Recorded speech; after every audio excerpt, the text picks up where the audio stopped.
Bonjour à tous et bienvenue dans cette nouvelle vidéo de Aide BTS MUC et Aide BTS MCO.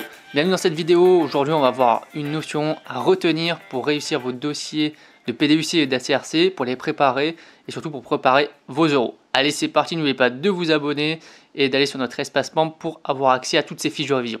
Dans ce dernier épisode, pour préparer votre ACRC et PDUC, on va voir la fonction achat et des fournisseurs. Donc la fonction tout d'abord d'acheteur. Donc deux enjeux majeurs dans la gestion des achats, des approvisionnements.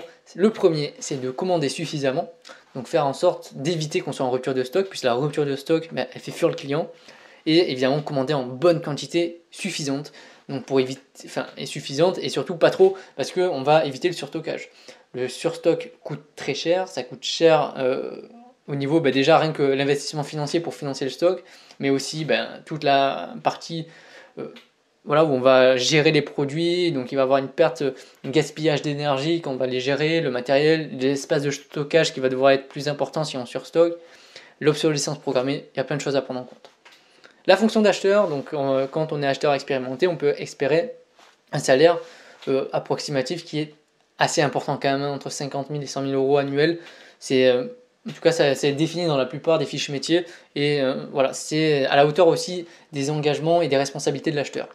Il y a plusieurs fonctions dedans. L'acheteur, c'est pas juste qu'il achète des marchandises. Évidemment, il y a la fonction achat, qui fait partie, c'était la fonction qu'il occupait beaucoup auparavant. Maintenant, il y a d'autres fonctions qui sont arrivées.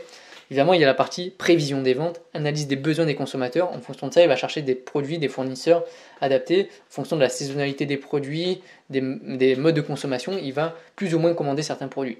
Il y a également la recherche intensive de fournisseurs qui est importante pour trouver justement ces différents produits, et une grande partie de négociation auprès des fournisseurs sur leurs conditions générales de vente, que ce soit sur le prix des produits, sur la quantité fournie, que ce soit sur les modalités de paiement, les modalités de livraison. Donc il y a plein d'autres choses à prendre en compte. Comment est-ce qu'on peut choisir le bon fournisseur?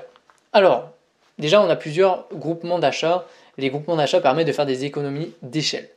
Vous avez la centrale de référencement qui vous permet de sélectionner justement qui fait une sélection des fournisseurs et qui va négocier au niveau tarifaire. La centrale de référencement, elle permet de référencer des produits, donc ensuite les fournisseurs vont livrer les différents magasins adhérents. Mais il n'y a pas de...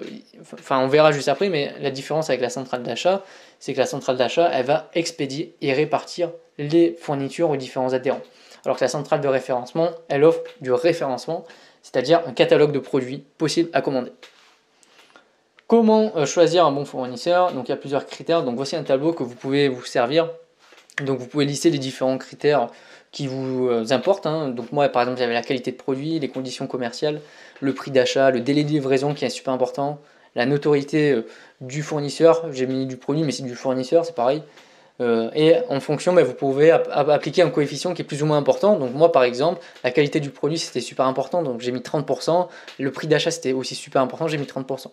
Et donc vous allez attribuer une note aux différents fournisseurs que vous allez consulter.